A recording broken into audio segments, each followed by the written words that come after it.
edition of Keeping Up with Senior Solutions. We're here today to bring you news of what we're doing in Windsor and Windham County to help the aging population and the disabled here in Vermont. And we have a special guest today who we will be introducing as soon as we give you some housekeeping information. I'll keep you in suspense for a few minutes. So Jim, how are you today? I'm feeling pretty good today. I've had a little issue with a back problem, but I think it's getting better. I have been calling the town clerks in Windsor and Windham County to because our new fiscal year has started, to get a lot of that process of funding and grants squared away, and I've enjoyed talking with them. They're very busy today because they're receiving all these postcards for absentee ballots. Oh, right. That's a good reminder for everybody out there. If you want to have an absentee ballot, make sure that you fill it out. I believe they were mailed out. If you got an absentee ballot and you would like to vote through that, then make sure you fill it out and get it back to your town office. But one thing I'd like to say, Jim shared with us just now that he hasn't felt really well. The back's been bothering him and stuff like that. And I think that's something a lot of you out there can identify with. So if you have issues, you have problems, make sure you go to the doctor, get it seen to before it gets worse. And if you can't, there are telehealth methods now, thanks to COVID. More people have devices and are getting hotspots and things like that. If you have any issues or questions around it, why don't you call our helpline? Right. 802-885-2669 and find out more about that in case that would help you. And we have a nurse on our staff that can really help people. This is true, very true. And that's what we're here for. So we still are not taking walk-in visitors. But if you have an appointment with the case manager or an appointment with the AARP tax helper, then of course make sure that you come in and follow our CDC procedures for safe and healthy entering the building. Make sure that you don't have a temperature, things like that. Also, want to remind everybody that we actually need volunteers to help people in Brattleboro. We need people in Brattleboro to help with doing visits and deliveries.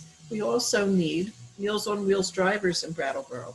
So again, call the helpline and let us know that you're available. Doesn't have to be for a lot of time. 1 or 2 hours a week would be a big help. So give us a call. And also give us a call if you need any help with Medicare, 3 Squares, Medicaid benefits, or if you just simply have a question. Call our helpline. That's what helpline is for. We love to answer questions. And in the fall, the Medicare, could be Medicare decisions dealing with prescription drugs. And if you need some advice, our people can help you. It's a nonprofit organization. We're not out to make money off of a sale like other insurance companies might be. So if you have a question of what should you add to your Medicare program, give us a call. We have experts to help you. That's right. Listen to Jim. He knows what he's talking about.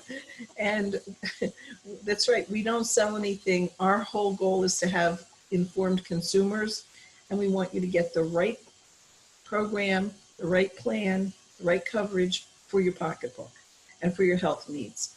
So with that all being said, if you have 3 Squares, remember what I said before, now's the time to put on your mask and go to the farmer's market. Hopefully you go to one that participates in cash crop.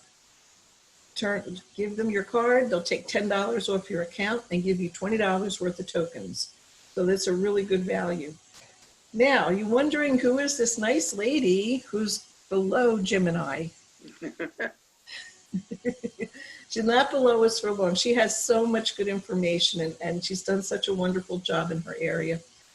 I have to say that this is Jennifer Fitzgerald, and she has been a town nurse in the Wilmington area. She's also the individual who organized the participation in the Tri-State Echo D, which is a dementia study program that was done with Maine, New Hampshire, and Vermont, 3 communities within each of those 3 states. I was lucky enough to participate in her group, and boy, did I learn a lot. So we'd like to welcome you, Jennifer. Thanks for being here. Thank you. So I'm going to sit back, and Jim and I will let you take the reins, although he and I will probably ask a few questions. Well, why don't we start with your questions, because talking about myself isn't my forte. Well, I think the public will want to know a little bit about your background and why you got into the field that you're in, because you're making a difference. Thank you. So I moved to Wilmington, Vermont in 1978, and my husband had a teaching job, his first job out of college. And my next door neighbor was the town nurse at the time, and I had never heard of such a thing as a town nurse. And what she told me was she went to people's homes that would call her up, and often it was for something like a blood pressure or learning how to do a bed bath for somebody in the family, or immunizations or B12 shots. And at that time, the select board paid the town nurse a salary and a stipend for mileage, and asked to collect $1 from each person, because their belief was that people wanted to pay for their services, and I agreed with that. So I worked in a hospital in North Adams, in a border town, from the time I was married in '72 until I retired for medical reasons in 2012. After my third son was born in 1980, I had the opportunity to fill in for the town nurse who was expecting a baby and wanted to stay home for the summer. So I did that, and immediately fell in love with the job. Because I could help provide person-centered care. It wasn't focused on so much on what the medical diagnosis was or anything like that. People wanted to know that what they were doing to take care of themselves or someone in their home were doing it right. So that immediate bond of somebody sharing their story and what mattered to them built a relationship of trust that I've enjoyed to this very day. Initially, it was a 20-hour position, but the home health agencies were just beginning to surface in southern Vermont in the early '80s. And I was approached by a group in Brattleboro to work for them. And I thought, well, I can do that. And I'll have other people to talk to about cases, and we can still be confidential. Because often I was burdened by feeling I was carrying the weight of a lot of people's problems. But because I had been trained as a hospice volunteer with Brattleboro Area Hospice, they became my sounding board, because confidentiality of every hospice volunteer is really important to their success. And the building of that trust that allows strangers into your home at really challenging times. So when I heard that there was a physician at Dartmouth that was introducing the concept of slow medicine, his name is Dennis. It'll come to me. You know, I, like many of my patients, I have more and more senior moments. And I think the challenges of social isolation have made it worse for many of us. We're Jennifer, social beings. it's not just that, you know, you might have trouble remembering. let's face it, your head is so packed full of names and information. It takes longer to pull it out. Well, there you go. Thank you for that.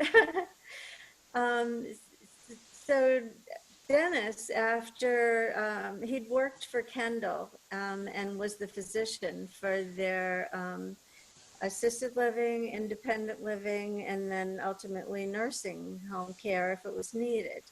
And in caring for those patients, he felt that he learned everything he needed to know for practicing medicine well and practicing it slowly. And his idea that grew out of writing a book, Your Mother, My Mother, um, attests to the notion of every town should have a town nurse or something like that. And I heard him say that at a meeting in Westminster, Vermont. And Westminster was proud that they had hired their first town nurse, and they introduced her.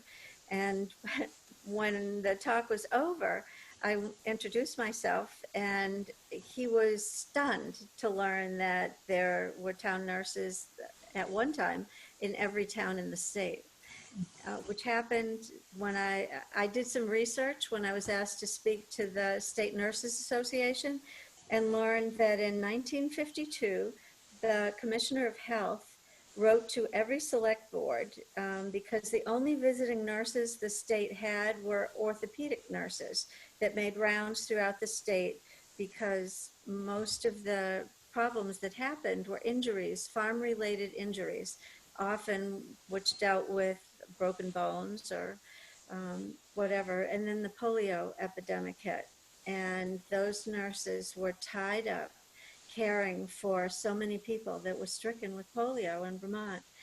So his recommendation to the select boards was find a nurse that you can hire and connect her with a doctor and design your own program.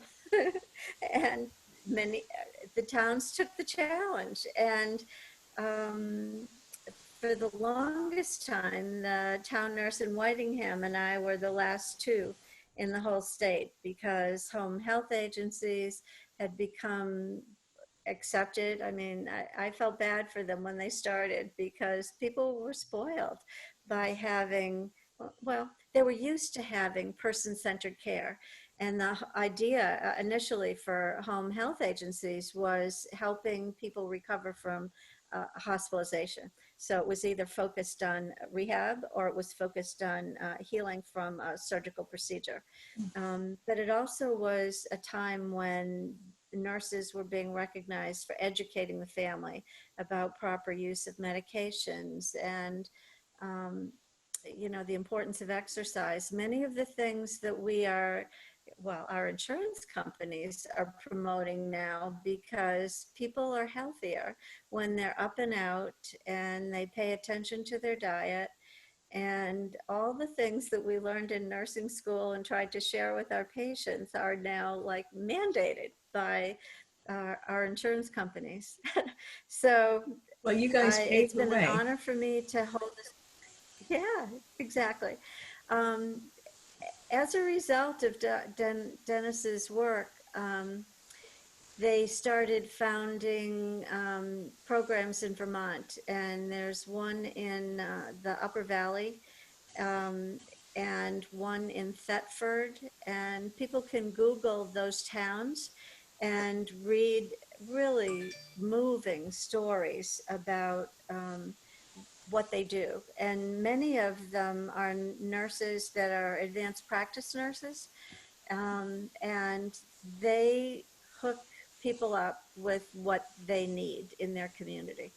Many of them are not doing the physical work. Like, you know, when I started, I was doing up to 18 bed baths a week. And the agencies would say to me, why are you doing that? You know, aides do that. Well, I said, you know, if that's what the person wants and they're trusting me, that was the beginning of a very trusting relationship. And um, I would try and teach people in the family to take it over, because that's what people did in those days. They took care of their elders in their home. And It wasn't until, women started working in becoming a viable part of the workforce that some of that changed. And so for me, it was an opportunity to expand what I could do. And I taught a class in collaboration with another group. And the first class was in our rescue building for people that wanted to learn how to be caregiving for somebody they loved, or to maybe hang out their shingle and offer their services that way. And one of the folks in my class had been married 5 times, and each husband had died, and she nursed them through it. And her experiences were so rich and she shared them with the group. Every one of those people started, caring first for a loved one in their family and then spreading out. And I just was so proud that they became a resource in their own town and became valued and respected, uh, just as I was. And so I think that's enough of an intro. It's very That's an, inspiring. that's an impressive intro. Well, thank you. I'm going to have a drink of water. I'm not used to public speaking. Yeah, we want you to be able to keep it up because we want to hear all about what you've been doing. So now, Well, I can get carried away with stories, so I'm. well, good. We That's love why that. I realized that And I what don't it- mind telling stories, but I like to try Yeah, and stay on track. Thank you. sometimes a good story is the most memorable thing that we come away with. Mhm. You know, I believe that. Well, I also want to give a plug to Senior Solutions because early on, they weren't called Senior Solutions when I first was introduced to them. Um, there actually were 13 councils on aging at the time that I became familiar with. I'm not even going to remember what it was called. I don't know. Anyway, we were just Windham County, and they serviced the southern part of the state, like to Wilmington and maybe up to Westminster might have been their territory. Um, but a lot of things have changed over the years, and it was my pleasure when the towns were talking about how can we organize to take care of our aging population. And we interested people met monthly in Brattleboro in the basement of a nursing home called Eden Park, and that was in the early 90s, I believe, late 80s, early 90s. And all of a sudden, the governor reached out to towns again, looking for people that might be interested in serving on the advisory board for the Department of Aging and Independent Living. And several of us were interested, and you had to apply, and then the governor would appoint you, and it felt like a huge honor. And I got appointed, and once a month would drive up to Waterbury. And I used to feel like not only was the ride beautiful going up 91 and then I'd come home down 100, but that I could solve all the problems that were my patients were dealing with on the way up or on the way back because I'd learned something new. And for 10 years, it was my privilege to serve on that advisory board through 3 different commissioners and then a lot of changes in fine-tuning services, and some were expanded. But that was the beginning of having community-based services. And the Department of Aging and Independent Living initiated those programs.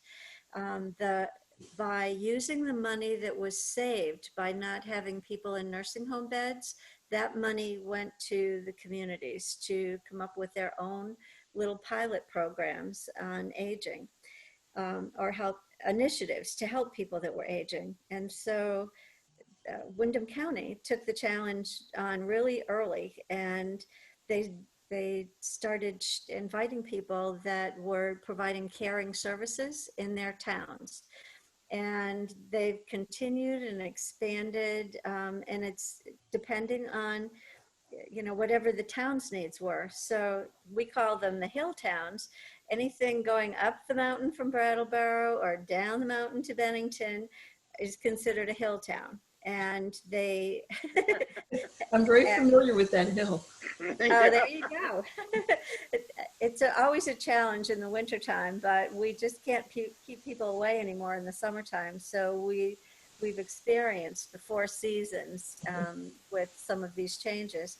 And the CARES group continues to meet quarterly and share what they're doing in their towns. And it's that sharing that spurs groups to trying to do more.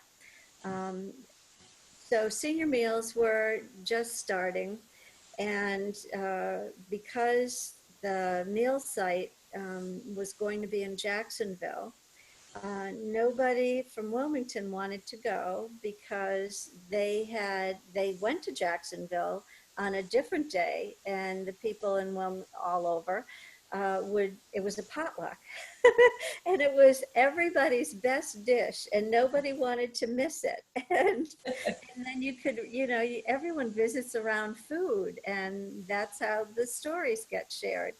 So for quite a while, the senior meals in Jacksonville had low attendance, but you know, eventually the potluck stopped, and people started going Well, again I know that the community meal in Jacksonville is extremely well attended now. It is. And the beauty of that was Reedsboro had the first like senior home setting, um, congregate living, is I guess what you'd call it. And maybe there's 10 different like little attached homes and a community room. And so people that moved there felt isolated. So they would get rides to come up to Jacksonville for the meal twice a week. I think they did it 3 times a week for many years. And their relatives that lived in border towns like Halifax or all the way to the Greenfield border, they all started coming up. So we had quite a contingency from Massachusetts, and they all got to see their relatives, have an inexpensive, delicious lunch. And that grew because, you know, the more people that came, the more people were talking about it. And that's how we grow such good programs. You know, I used to kid that Vermont grows the best rocks, but, you know, I think they also grow the best initiatives, community-based initiatives that make a difference. Well, it certainly has become very successful. Yeah. Wow. Well, and I think people are missing it terribly. Yes, you're right. You're right. People, well, I mean, people that usually go to congregate meal sites, people that, you know, usually get together for other reasons, like in Wilmington, what is the gathering place in Wilmington? Well, There's everything 2. always happened at the high school, you know, Exactly. whether it was athletics or the town meeting or whatever. And with the consolidation of the schools, our school closed and combined with Whitingham.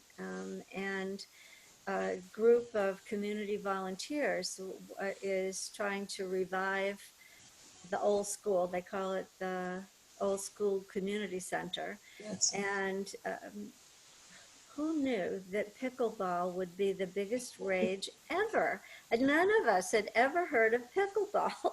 And all of a sudden, Yeah, because people, it doesn't seem like pickles would bounce all that good. well, no kidding.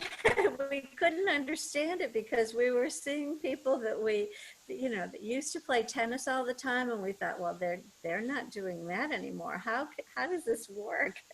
But they had faithfully, you know, like 45 people that would show up at 8 o'clock in the morning, 3 or 4 times a week, and, you know, be raving about it. So, you know, they really attracted energized, probably group of early retirees that Well, maybe we were Jim, not when going you're to age. feeling 100%, you're going to have to get over to Wilmington when the COVID is done and you're feeling 100% and start playing pickleball. Oh, I will. Yeah. Well, I, well, anyway. I don't know So if you know this, Jen. I don't know if you know this, but Jim is a former educator. He's been uh-huh. a principal, a coach, a teacher, you name it. So as a coach, I think he would do very well Yeah, in trying out a new sport. there you go. That's great. Jim, where do you live? I live in Chester. I taught at Green Mountain Union High School for 38 years. I'm a good friend of Buddy Hayford, who was a famous coach. He Yep. and I we were rivals. He was a great basketball coach. So was I. Maybe not as good as him, but he's a great guy. There was another coach from Whitingham. His last name was Scott, and Coach Scott. We used to love traveling to Wilmington and Whitingham because our communities are a lot alike. All right. And so we had some good stories to tell. Your community has been very supportive of Senior Solutions. All right. Oh, yeah. A question I have for you is, what do you think is the most pressing thing right now for our aging population that faces them, other than the COVID situation? What do you think really is facing them right now that we need to work on? So if you aren't living close to downtown, you have problems. You depend on other people for rides often. And we were lucky enough to have established the mover in Wilmington. For those of you that might see the white bus with the black spots with the big red moo written on Right, it. right. Skip Morrow, who's a really famous artist, donated that to the mover. And so whenever they would travel, take people to a shopping excursion in Bennington or North Adams or Walmart in New Hampshire, people would notice. And, you know, it took a while for the state to really help develop transportation services, Right. initially geared for seniors and people with disabilities. But partnering with other groups like the Ski Mountain could hire a bus and have it service their little ski communities. And I think that helped with funding because there never has been any fee to ride on the mover. Wow. And then they started getting contracts, and I believe Senior Solutions was one of the first supporters of doing that, to pick people up at their home, to bring them first to the meal site, and then if they had special needs, they could be brought to doctor's appointments, and then it grew and grew, and that's a huge success. So behind that is the social isolation. Living alone, it's okay when you're married and you have a partner. At least there's a reason to get up every day and things to do. But when you're alone, I think that is a real challenge for many of the people that I see. So Senior Solutions has a program called Pearls, and maybe one of you can speak to that. Well, But I'm glad you mentioned I that make, because I just signed up to take the course because they want well, me good. to do some counseling, because you're right. This loneliness creates a depressive attitude, and you can get out of that attitude with some help and some support, so your quality of life does not go downhill. And so Right. I'm going to be trained in that process, really looking forward to that. That's wonderful. We have a great group of volunteers that have made contact with our seniors. And because of the COVID, they don't have that personal contact right now. So they've been on the phone and so forth. But that is, I think, one of the number one issues that face our seniors that are living by themselves, and that loneliness. And what are we going to do about it? And we're here to help. Exactly. So I'm thrilled that we have a trained person, even though she lives in Dover. I think she's probably book solid, providing this service where she visits people once a week either in their home or outdoors or on the phone. And I'm hearing rave reviews from the folks that have invited her to come. Great. So I wish you well in that class, and you'll engage other people in taking it. Can you tell the audience what PEARLS stands for? It's an acronym. I don't know. I just signed up. Okay. It just said Pearls on the course instruction. And then I looked at the mission when it said, we're designed to reduce depressive symptoms and improve the quality of life in older adults. That hooked me like that. Exactly. So Yeah, it basically teaches people skills so that they can deal with the road bumps that they face. You know, it's not for severely depressed people, but you know, we all have a day where we wake up and we feel blue. And then there are sometimes, certain times in their lives where people wake up maybe 5, 6, 7 days a week feeling blue. And if they can reach out before it gets too severe and they're willing to work with the Pearls counselor, it can really make a huge difference. Yep. So the folks that I've been referring lately describe anxiety as their biggest problem. And I know that they're going to benefit. It's almost like they haven't remembered how they got through hard times before. Or, you know, as we age, maybe we don't need as much medicine as we used to take in the past. Yeah. I know that I've had to have my own blood pressure medicine reduced because some people have to have it be increased, but with this increased emphasis on exercise, Senior Solutions sponsored a group for our bone builders, and they've been going over 25 years in a church until COVID. And the folks that started doing it are only recently starting to, you know, want other people to be trained. So COVID, shockingly enough, was an opportunity to get people to learn about Zoom so they could get their classes back. And the two of the leaders did it. And it was like a family reunion, seeing the faces pop up on the screen on Zoom. And for those that say, I don't use technology and I don't want those cell phones and blah, blah, blah. Well, their daughters or their grandchildren taught them how to hook up, and they are rejuvenated. I just think it's awesome. I mean, so many of the elders get on Facebook not to talk or chat, but to look at pictures of people that they knew in the past and keep in the know about what's happening with people that they care about. And even though I don't do it myself, my kids all know if there's something I need to hear about, they're going to forward it to me. Because I'm too busy. I cannot stand the idea of sitting still doing nothing.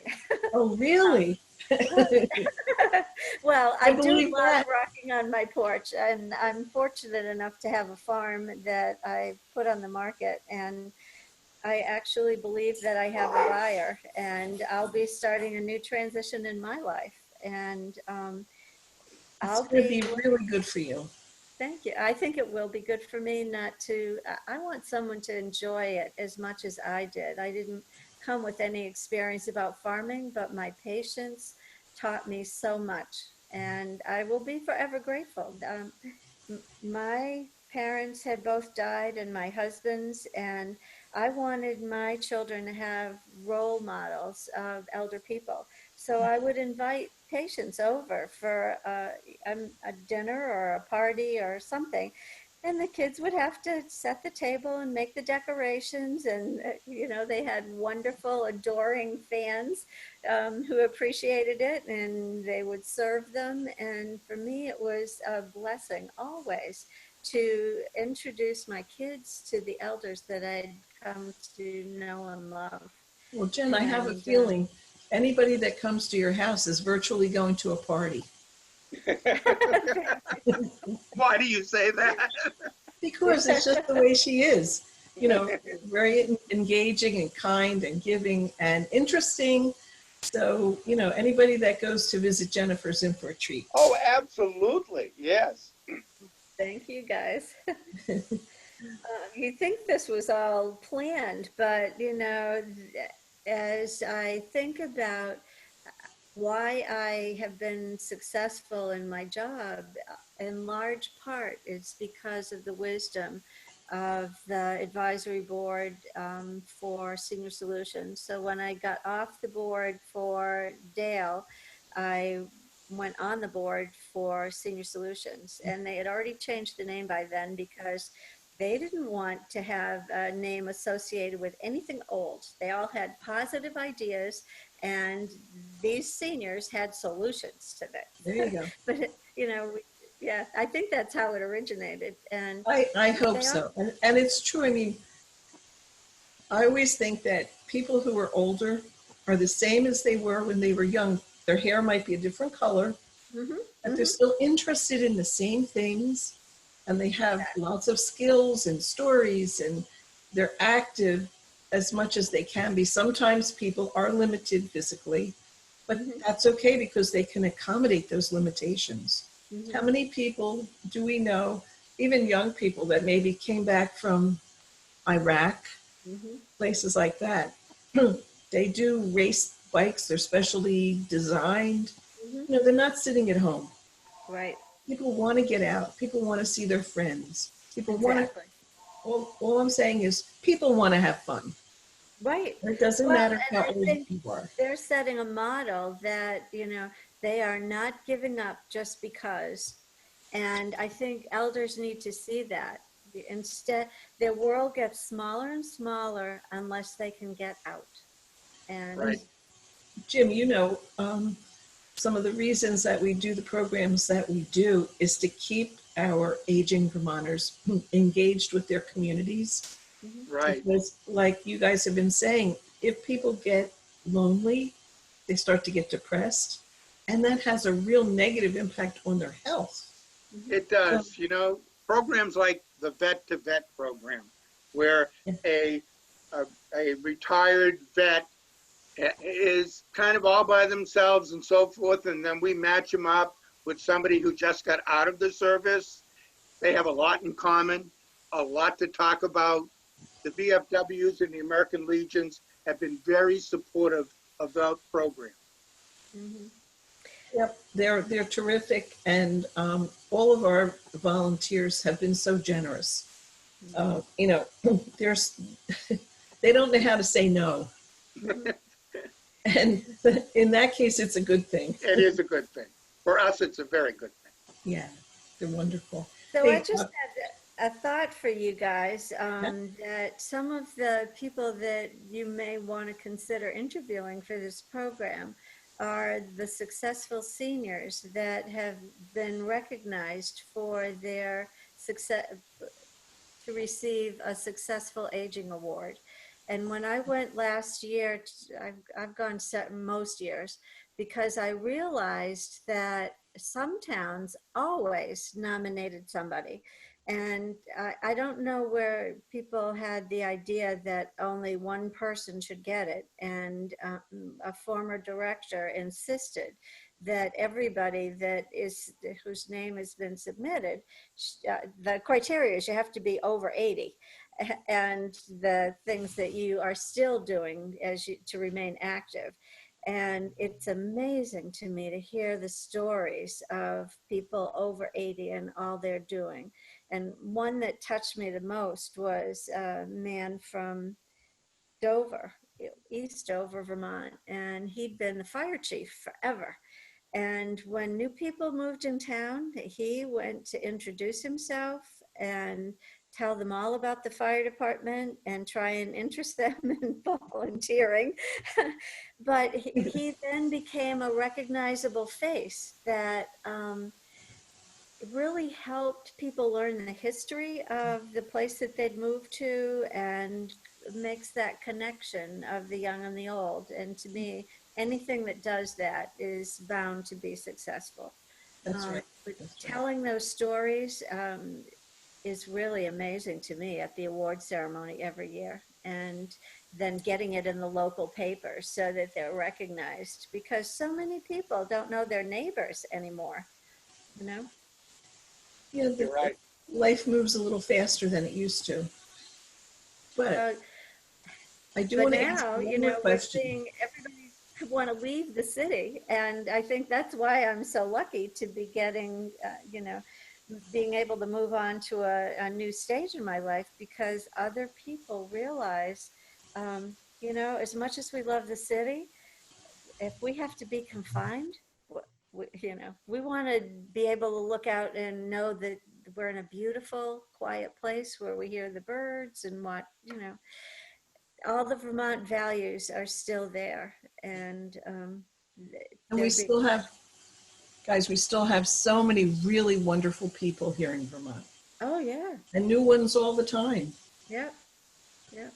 So I can't thank people enough for all they've done to help us out Hmm. when, times have been tough the last few months, but so many people have stepped up to the plate. Hmm. And one of the things that before we have to close today, I'd like you to tell us a little bit about the Echo D program. So Echo D um, was introduced by a company called Qualidine, and they've done programs on different topics all over the country, but this one was to enhance the care and health of people living with dementia. And I read that grant and thought, I think Senior Solutions should do that. But, the state conference was coming up, and the goal was to have 3 towns in Vermont and 3 in New Hampshire and 3 in Maine all apply to participate. And, whoever the convener was would get paid and a stipend, and needed a sponsor for accepting the money. And so when I realized that the Southern Vermont wasn't going to be represented if I didn't try, um, so I talked to my town manager about it, and he was amazing, helping me um, qualify. And they were trying to pick demographic areas that represented different parts of the state. So we had one in the northern part, and I believe it was somebody in the Springfield area, and then ours in southern Vermont. And so many of, like, I'm okay about folks with dementia, and I have run a caregiver support group for 6 or 7 years now with a retired social worker. And most of our caregivers are living with a loved one with dementia, and they're not taking care of themselves. Um, so it was a challenge from day one for me because of the technology. I mean, uh, thank God my neighbor stepped up here for the computer.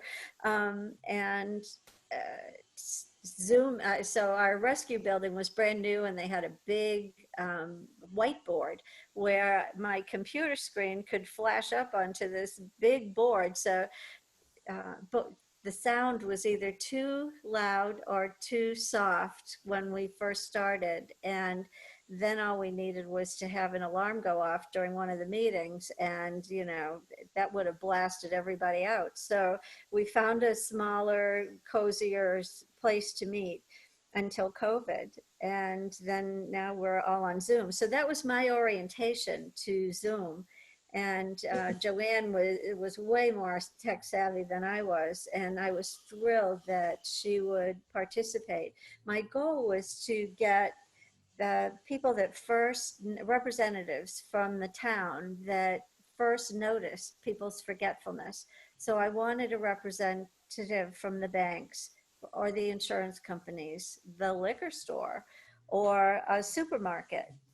People that often aren't considered resources, and yet some of my, and even the post office, many of the referrals for people that I see are because somebody didn't pick up their mail, or gee, they're behind on, paying their bill, or they've called me 15 times to ask the same question. And so neighbors still care about neighbors, and they don't want to be nosy. They certainly want to be private, like at the bank. And yet when they're seeing people's bank accounts dwindle to a country outside the US, they want to do something and they don't know the route to go. So, I'm able to connect them to, you know, if you're concerned about fraud, you need to follow that up. And you don't have to give the person's name. You can just say what's happening and maybe help the person themselves to call, because we're all so embarrassed when we've been taken in, because, the people are pretty slick these days online and on the telephone, and it's opportunities for, you know, for them to be taken advantage of. Yeah, So, they shouldn't be embarrassed but because they are. I mean, I'll never forget one of my patients told me that she couldn't pay her taxes because she'd run up a credit card bill. And I said, "What do you mean?" And she said, "Well, when my husband had his stroke, I had to quit work, and I didn't have that money coming in anymore, and I couldn't afford to pay somebody to take care of him. Well, they wouldn't be good enough, I had to do it. And so when his medicines were getting very expensive, I just put him on the credit card.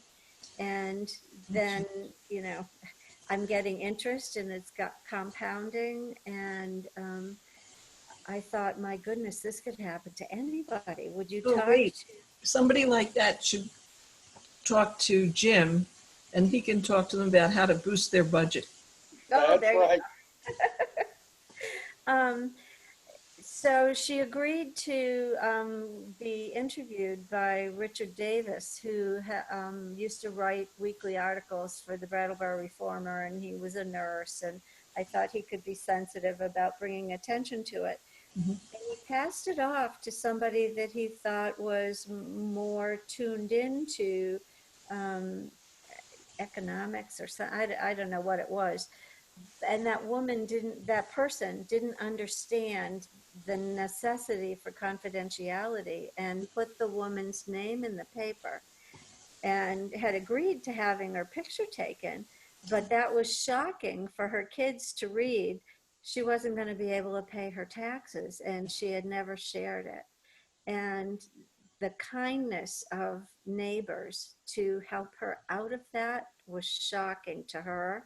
You don't think that what you do makes people feel special, but she'd been a Eastern Star member forever, and they took care of it, and they got her the help that Yeah. she needed for managing her budget. And there's always new and different ways to get help, but Yeah. you've got to share your story. So That's I'm a what- big person. and they have to call the helpline And because you we do have, the plugs here. thank goodness, we have Mark Boutwell, who's our director of social services, Mhm. and he oversees quite a few different grant programs that can help people who are taking care of loved ones, all kinds of different reasons. Yeah. But if somebody is in the dire straits like that, they should at least call. If we can't solve it immediately ourselves, we can pull in other resources and direct them and oversee it and help them get what they need. Nobody should have to suffer like that. Right. It's just too Yeah. sad. Yeah. But let's wind it up. Otherwise, Brian's going to cut us off before we have a chance to say goodbye. Okay. But it's been delightful. I hope everybody out there has enjoyed listening to your stories and hearing about some of your life. You've been a wonderful community activist. You've been a great resource, and you're a lot of fun. That's all I can say. And I love talking to you. Thank you so much. Likewise. And I certainly enjoyed meeting you. I've learned a lot just listening. Thank you. Yep. So, we'll talk again soon, and we're probably going to get fan mail now for you, Jen. We'll send her the mail. Okay? There you go. We'll forward it. Thank you so much. We'll forward her the mail. Okay. And thanks, Brian. Yeah, thanks everybody. So Joanne and Jim signing off from staying in touch with Senior Solutions. That's right. We'll always have something new and interesting to talk about. Bye, Jim. Bye, Jen. Bye.